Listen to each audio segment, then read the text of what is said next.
SBC Media.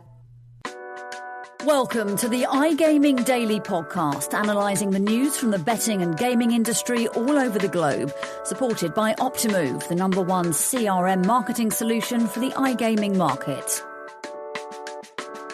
Bad news for an unregulated gaming vertical in the U.S. last week as negative actions swept across the U.S., limiting where those operators can post up shop.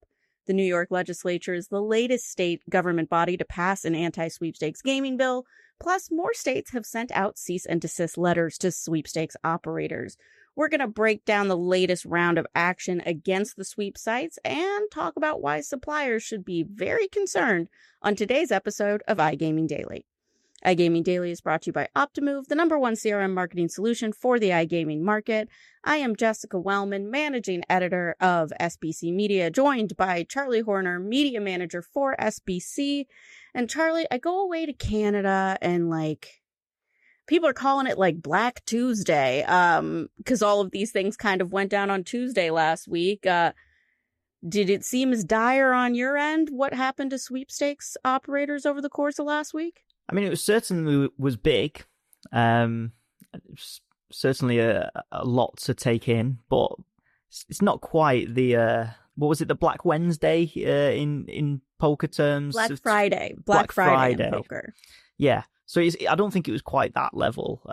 But this has been the storyline that's been brewing all year, and it's always nice when we can report on it once again. It was certainly bad news that actually the week started out for the sweeps guys. They were pretty excited because Louisiana legislature had passed an anti-sweeps bill and Governor Jeff Landry vetoed it and was just like, we have laws on the books for this already. There is absolutely no need for us to pass a bill or create a new law to codify what is already pretty clear law.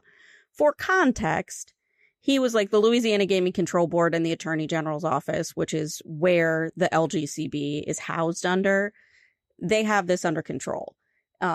He used to be the Attorney General of Louisiana. So some of this might be sweeps operators getting in his ear, but I think some of it is also he is just someone who has worked that job before and dealt with this particular situation and is just this is stupid. Yeah. I mean, you don't need to put more work on the Attorney General's office. I'm sure they've got enough going on. But yeah, I mean, it's quite big for the governor to veto a bill of this size. Really, I would say, particularly when the wind has been blowing in the direction of being anti-sweeps. We've seen legislation in multiple states that we kind of assumed that this would just go through. And it's interesting to see that it hasn't. But on Tuesday, we found out that essentially, his point was, we already have this workload. It already exists. The AG and the LGCB do not need more laws to send and pursue cease and desist and get these people out. And LGCB heeded the call. Louisiana later that week sent out, I believe they said something like 80 different cease and desist letters. I recall it being substantial. So they have sent a lot of enforcement, and they said that some of these included sweepstakes sites, as well as Bovada. I'm surprised. I really thought they had already done that already, but it might be also, more than 40 more. I think some of this is in response to the governor vetoing. It was more a PR that the LGCB is he's right. We do stuff. We've been sending these out. We've been sending them to sweepstakes operators. Don't worry. We got it.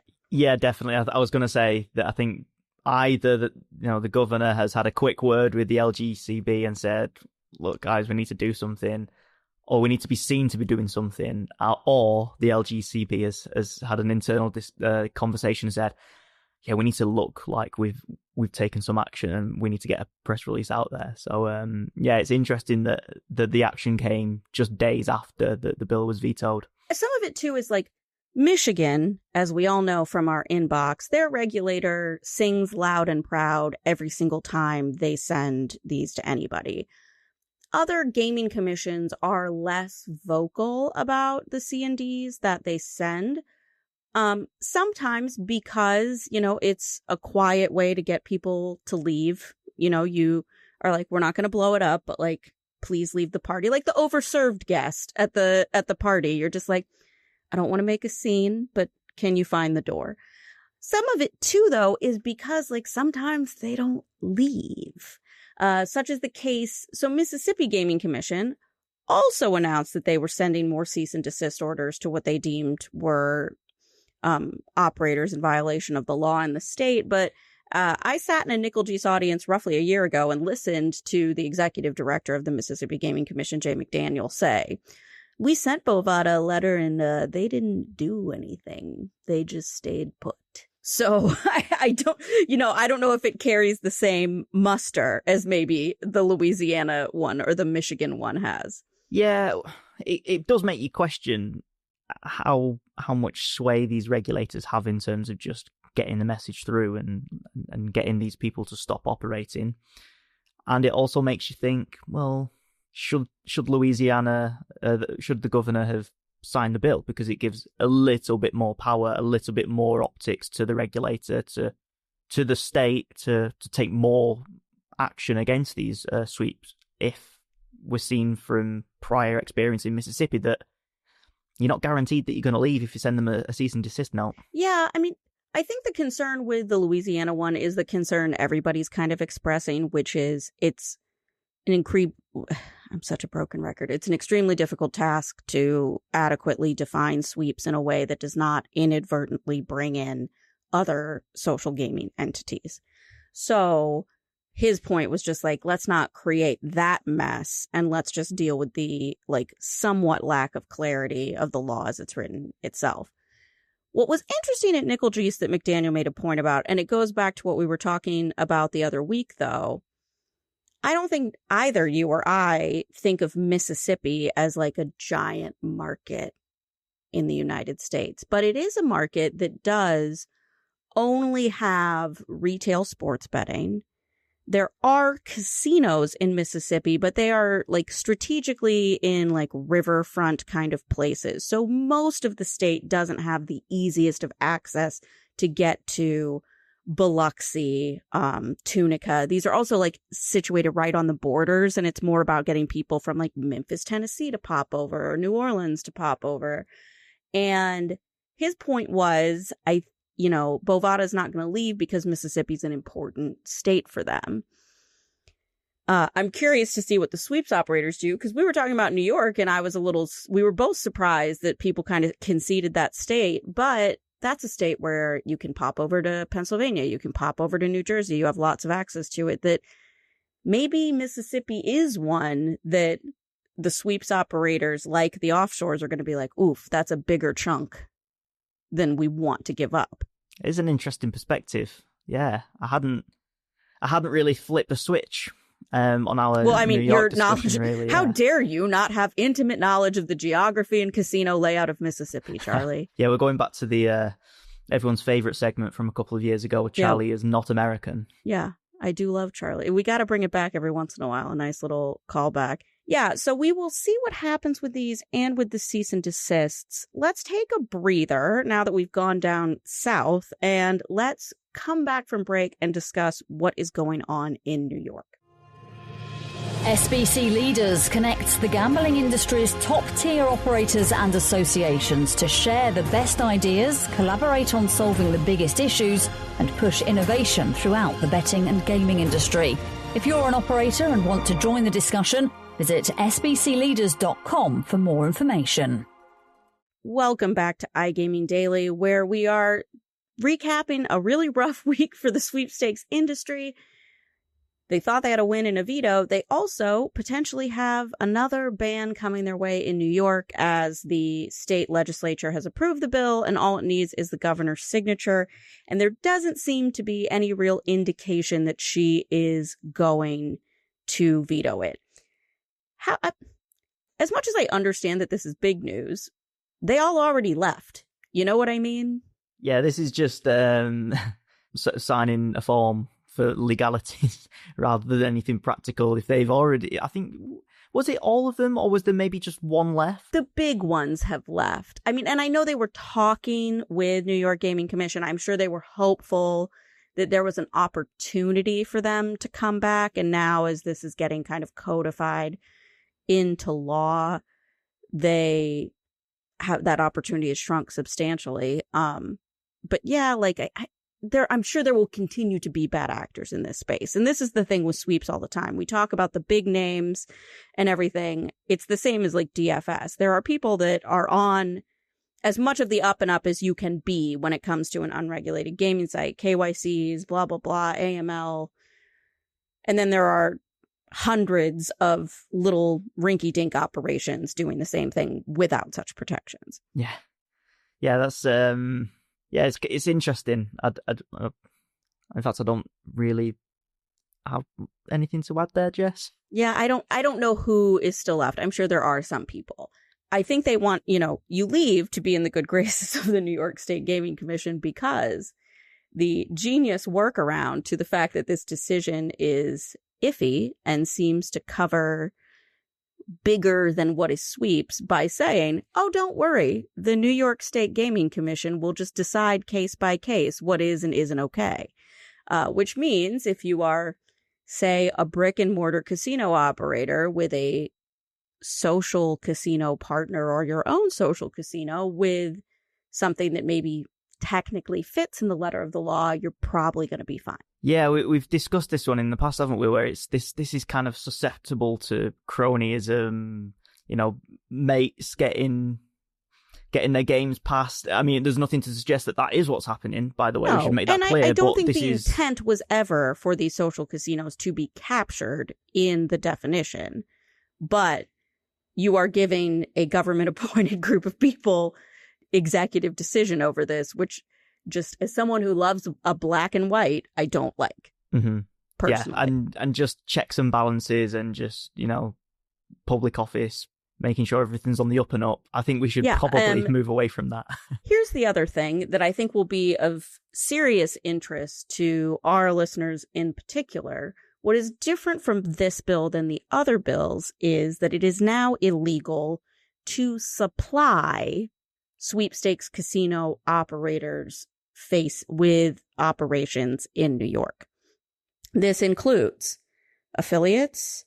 It includes geolocation, marketing teams, AML payment processors, cloud serving, investors of a certain percentage. And I know there are plenty of people in the VC space who go back and forth between regulated and unregulated gaming in the U.S.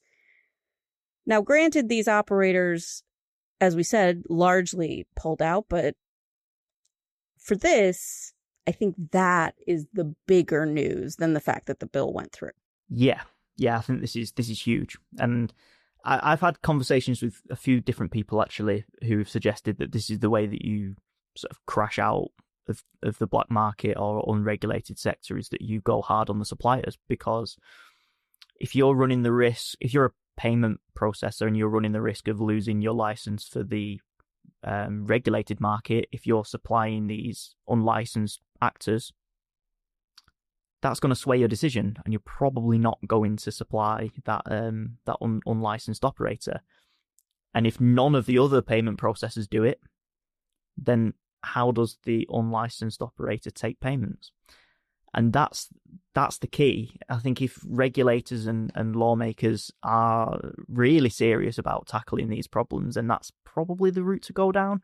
I'd be curious to hear what you think about it, Jess. Yeah, I think for those who don't know, it's not like these are like fly-by-night suppliers. As we saw from the High Five casino situation in Connecticut, a large number of these suppliers work in both spaces. I mean, you work with clients every day, and I see our client pieces that go up on SBC Americas, and plenty of them are on kind of both sides of the coin.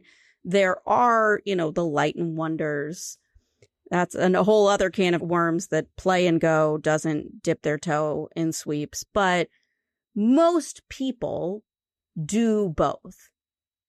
And when you're asking them to kind of choose one or the other, it does force the hand of the sweepstakes operator that it's like, if you want to continue having your payment processor, you have to get out of New York.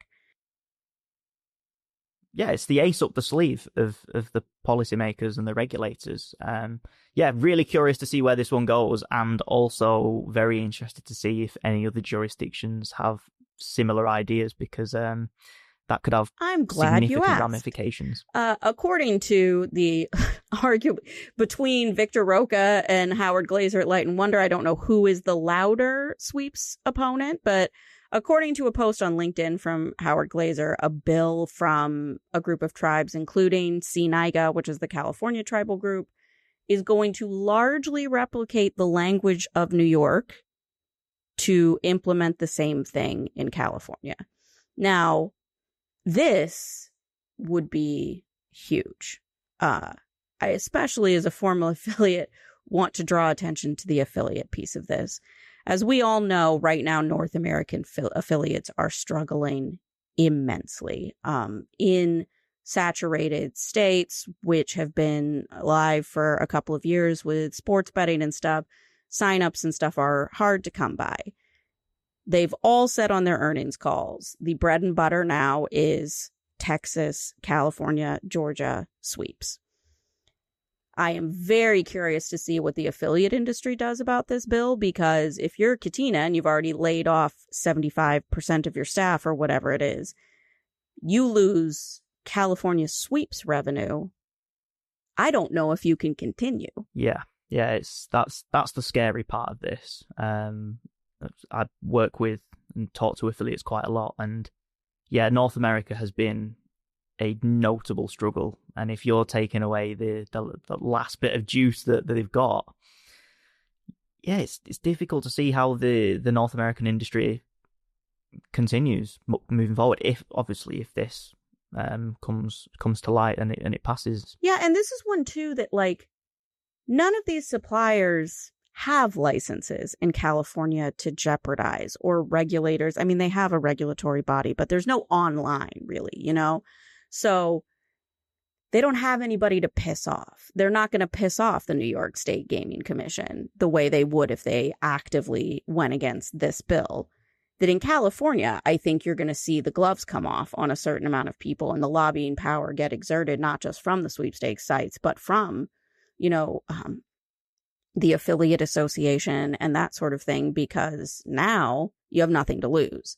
Jess, are you suggesting that people on opposite sides of a opinion in California will spend a lot of money to get their own way? Interesting. I've never seen that before. I know, nothing. What better way to light money on fire than to debate a contentious issue publicly? I mean, at least this one's not a referendum. It's just a bill. So all of this will take place in Sacramento behind closed doors, I hope.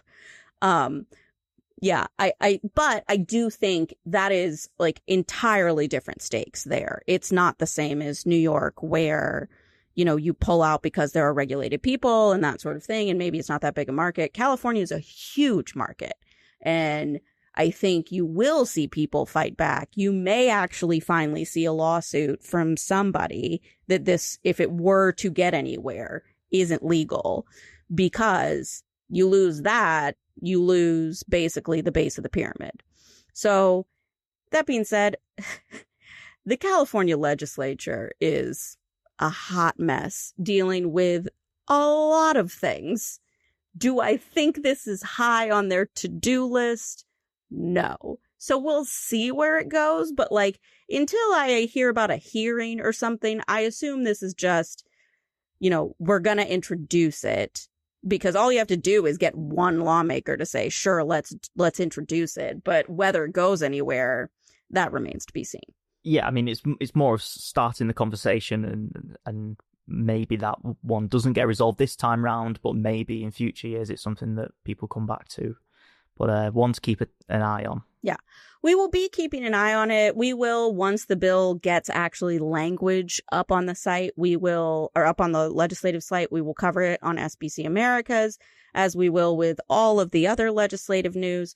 Check out Maine and the online casino bill there. We've got a story about why the governor, we might have another veto on our hands. Charlie, anything you want to direct people to in terms of what you've written lately?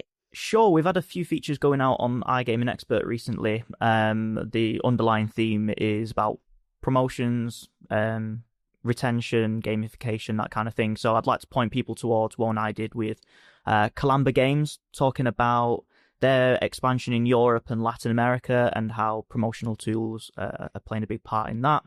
And then I guess when people are listening to this, we'll have an interview out with Every Matrix's casino CEO, Stian Enger, about the launch of their new Engage Suite range of promotional and retention tools. Fantastic. Well, check that out.